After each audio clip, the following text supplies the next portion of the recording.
Hello everyone, I hope you're fine. We are going to discuss the teeth. The teeth are out of a theme called the human body. We are on our battle to revise P4 work. The recent video that I just did was personal hygiene. Personal hygiene is from a theme called human health. But right now, this is the teeth from human body. So we are going to look at the teeth. What are we going to look at? We are going to discuss the sets of teeth, types of teeth, functions of the teeth, the special adaptations of the teeth to their functions, the internal structure of the teeth or of a tooth. Then we shall discuss some diseases, disorders, and probably ways of maintaining the teeth in their proper working order. So enjoy the show. You're free to bring on your P4 sibling to watch, because this is what they're supposed to be studying. We hope you're doing your best to protect safeguard yourself from coronavirus, COVID-19. Study 101, let us start. The sets of teeth, we have two sets of teeth, but we don't have both sets at a go. We first have one set, then the other set replaces the first one. The first set of teeth we get is called milk teeth. The first set are called the milk teeth. Then the second set are called the permanent teeth. Milk teeth, why are they called milk teeth? Because babies get them when they are still feeding on milk, breast milk, when they are still breastfeeding. That's why they are called milk teeth. And the total, they are usually 20 in number. They are 20. And then during the time, at about 2 years, 2 to maybe 5 years, those teeth are replaced with permanent teeth. So the sets of teeth, milk teeth and permanent teeth. The types of teeth, we have got 4 types of teeth.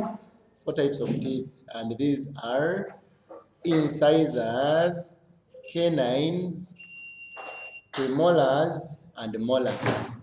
Incisors, at one here I have got the incisors, 2 canines, 3 premolars, and 4 we have got the molars. ICPM.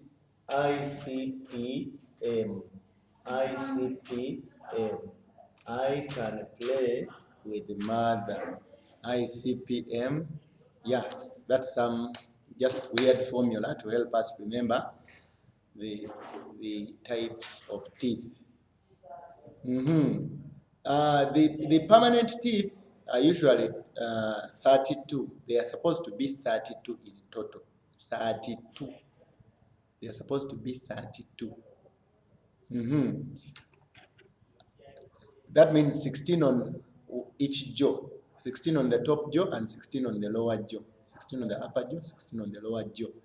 In case we are to count them, incisors are supposed to be 4. Then these ones, the canines, are supposed to be 2 on each jaw. 4 on the jaw, 4 on the jaw there. Then these 2, those pointed ones, are supposed to be 2. Then these are supposed to be 4. And then these are supposed to be 6. Let's try and add. These are supposed to be 4 and 2. Those are 6. Then 4 and 6. Those are 10. So these are 6 and then these are 10 to give us 16 on one jaw. And it is the same arrangement up there, giving us a total of 32. The last four molars that a person gets one this side, one this side, one at the top, and one on the other side. Those are called the wisdom teeth. But they are part of the permanent teeth and they are molars. Dental formula is the arrangement of the teeth on the jaw. That's the arrangement of the teeth on the jaw. So primates, okay, human beings have got the same arrangement on the lower jaw and the upper jaw. Okay. Now, I'm also going to take you through the functions of the teeth in relation to their adaptations. We are beginning with the incisor teeth. Incisors are used for cutting and biting. They are used for cutting and biting food. How are they suited for that function? How are they adapted to that function? Or what enables them to perform that function well? They are sharp and chisel shaped. They are sharp and chisel. They are sharp and chisel shaped for cutting and biting food. Then let's get to the canines. The canines are strong, sharp, and pointed. They are strong, sharp, and pointed for tearing flesh. They are strong, sharp, and pointed for tearing flesh. They are used for tearing meat or tearing fleshy foods. What enables them to do that work? They are strong, sharp, and pointed so that they can easily tear flesh. Okay, that's why most of those flesh-eating mammals or the carnivorous mammals have got well-developed canine teeth for tearing their prey. Then when we get to the premolars and the molars, they have the same function and the same adaptation, much as there are some few simple differences here and there. Okay, what is their function? Their function is they are used for, there are three ways of giving their function, but it is the same thing. You either say they are used for cutting, no, they are used for crushing, grinding, or chewing. So if you choose one of those words, you either say chewing, grinding, or crushing. Crushing, C-R-U-S-H, with crushing with U. They're used for crushing food, or grinding, or chewing. Then we need to see the adaptations. How are they suited for that function? What is their shape in relation to that function? There are two or three ways of stating their adaptation. We can say they have wide flat tops with blunt cusps. They have wide flat tops with blunt, B-L-U-N-T, with blunt cusps. Cusps is C-U-S-P, with blunt cusps. Wide flat tops with blunt cusps for grinding and crushing food. Or you can say they have wide flat ridged tops.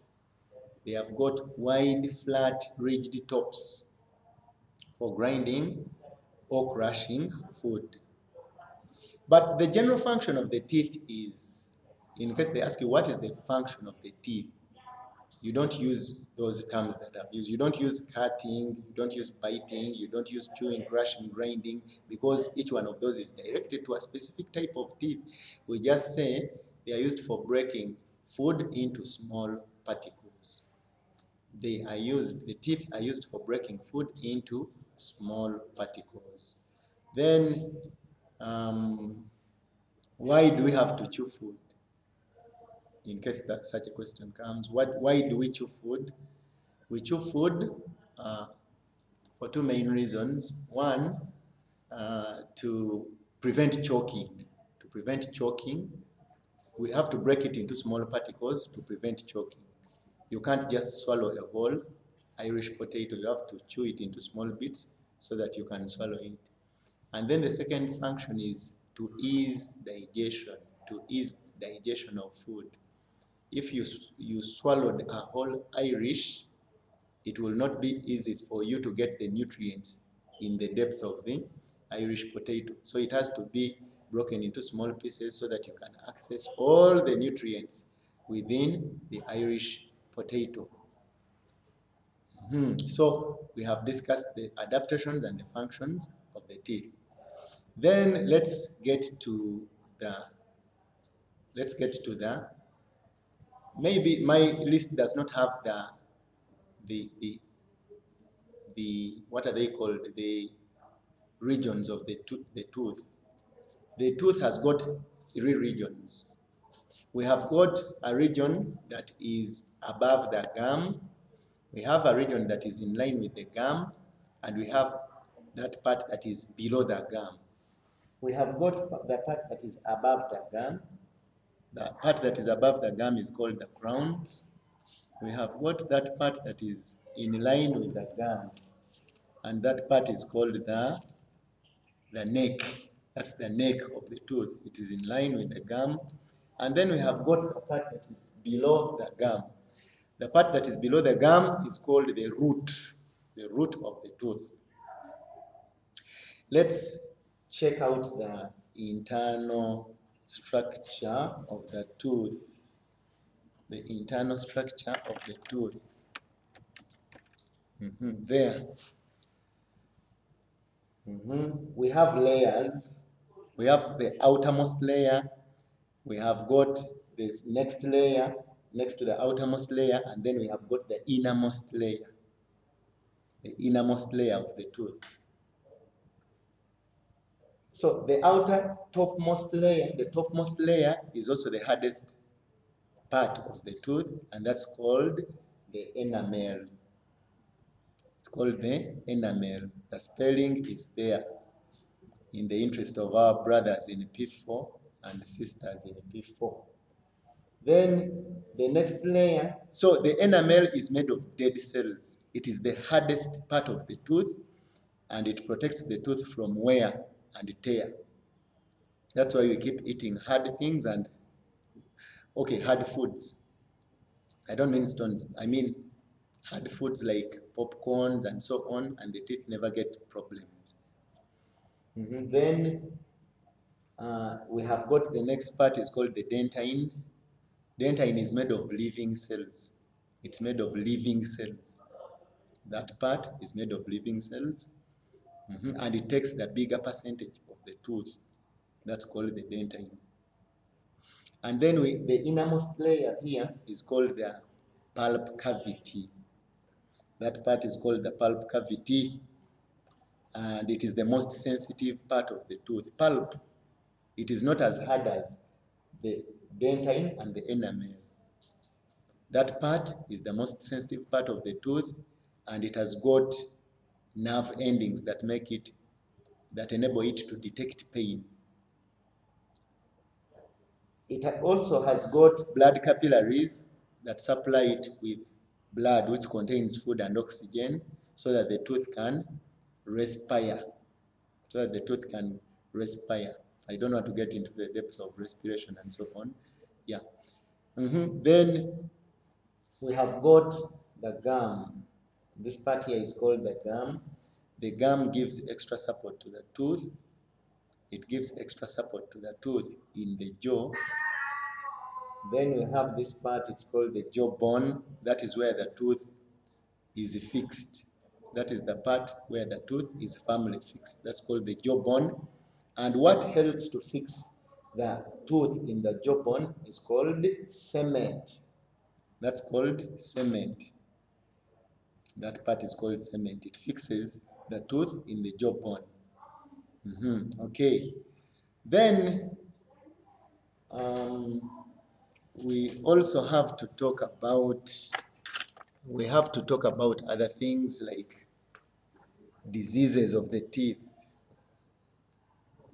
We need to care for the teeth well so that you can prevent some of these diseases. Some of these issues are really preventable.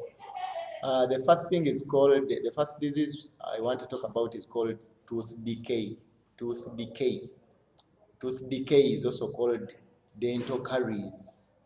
Dental caries. Caries, as in the way the spelling of caries is single R, C-A-R-I-E-S.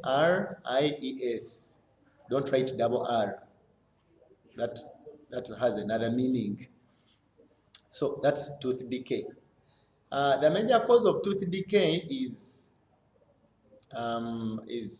failure to brush the teeth properly.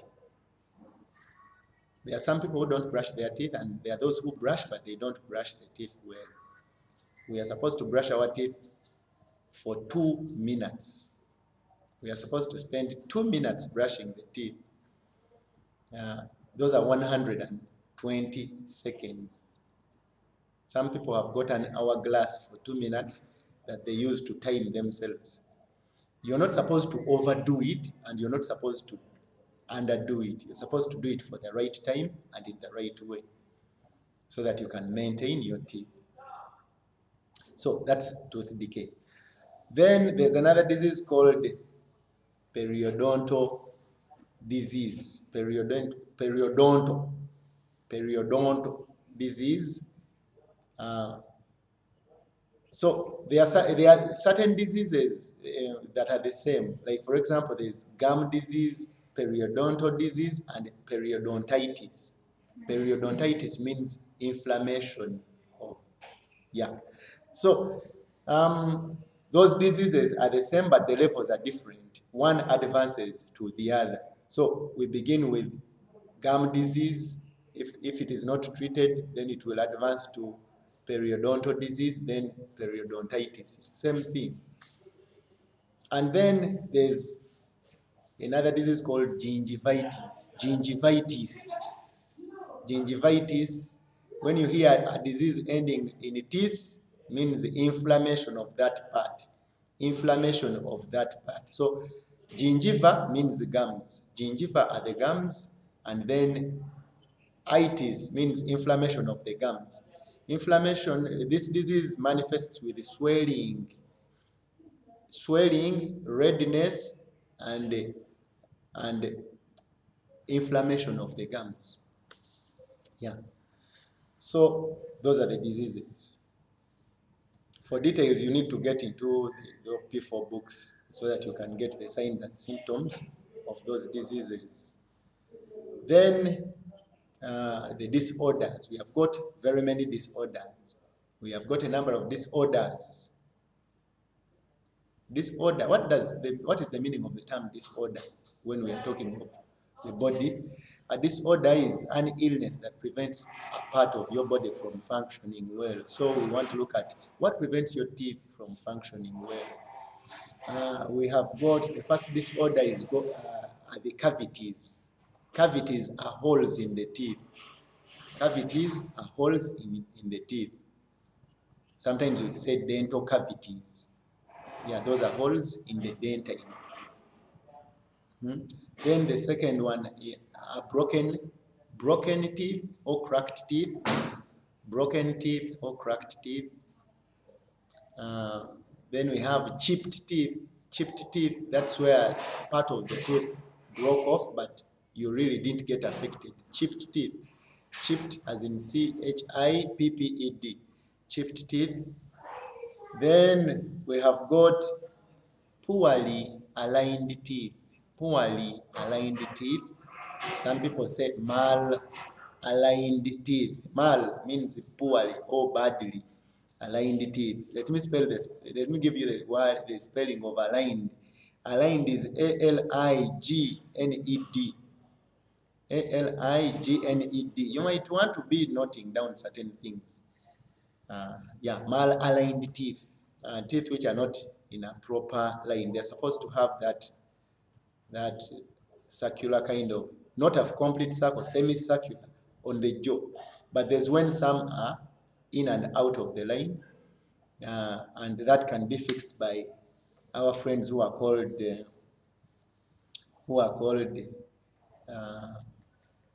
I'm forgetting the name, not dentists. So those people use braces to fix the teeth. Okay. Then the other disorder is called tooth sensitivity. Tooth sensitivity. There's when the teeth are very sensitive. Whatever you put in your mouth, they respond. That's a disorder. They might respond to certain foods, they might respond to temperatures, and so on and so forth. That's a disorder. Then we have got another disorder of plague. Plague is Plaque. Plague. That's usually a yellow coating on the teeth. A yellow coating on the teeth caused by, it can be caused by mucus, by saliva, your own saliva, or the kind of foods you eat. That's called plague. Then the other disorder is called hyperdontia. Hyperdontia. Hyperdontia. Hyperdontia means having more teeth than normal. Hyperdontia, having more teeth than normal. Hypodontia, having less than normal. We said a person is supposed to have 32 teeth. If you have more than that, then that's hyperdontia. Hyperdontia. Then hypodontia, that's when you have less than 32 teeth. Okay, those are some of the disorders of the teeth. Then finally, I'm going to talk about ways in which we can maintain the teeth. The first thing is brushing the teeth at least twice a day. Brushing our teeth at least twice a day. We brush in order to remove the food remains and probably to remove the bad odor in the mouth, the bad smell. The second one is flossing the teeth. Flossing. Flossing is Flossing. Flossing. That's flossing. And we floss using a dental floss. A floss is like a thread that we push in between the teeth. We floss so that we can access any food remains that the toothbrush cannot remove. Then using that thread, we try and do this kind of action so that we can remove the food remains. But you have to be careful when flossing your teeth so that you don't cut your gums. People with spaced teeth, oh, by the way, having spaced teeth is also a disorder. People with spaced teeth, though spaced teeth in Africa here, it's an epitome of beauty. It's a sign of beauty, but it's a disorder scientifically. So if you have spaced teeth, you may not floss because you might end up cutting your gums. So then rinsing. We need to rinse the teeth in situations where we can't floss, but we can access water and maybe some sink or something. We can rinse the teeth with water, especially warm water. It could be salty water. Then, yes, then another thing is we should not bite hard objects with our teeth. We should desist from that habit of biting hard things. People keep opening soda bottles using their teeth. They keep doing funny stuff with their teeth. You can damage your teeth if you keep doing that. So we shouldn't bite hard objects using our teeth. And then we should also not eat hot and cold foods at the same time. We should not eat the hot foods you imagine that situation where you're eating hot katogo, hot stew, and you're taking very cold juice with it. What does the heat do to the teeth? It causes expansion.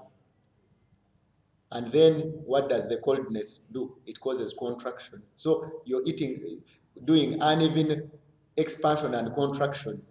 You are confusing the teeth. So they might end up cracking and getting cavities and so on and so forth. Another thing we should do to maintain our teeth, we should visit the dentists at least every 6 months. We should pay a visit to the dentist at least every 6 months. I know here in Africa, it's our culture. We only pay those people a visit when you have a problem. But if you had a way of doing it every 6 months, you go for some dental checkup. My dear, you will last 100 years with your teeth. Thank you for watching this video till the very end. Don't forget to subscribe to the channel. You can rewatch with a friend. You can even share the video with a friend. You can send it to the P4s, your siblings in P4. Thank you for watching. Bye.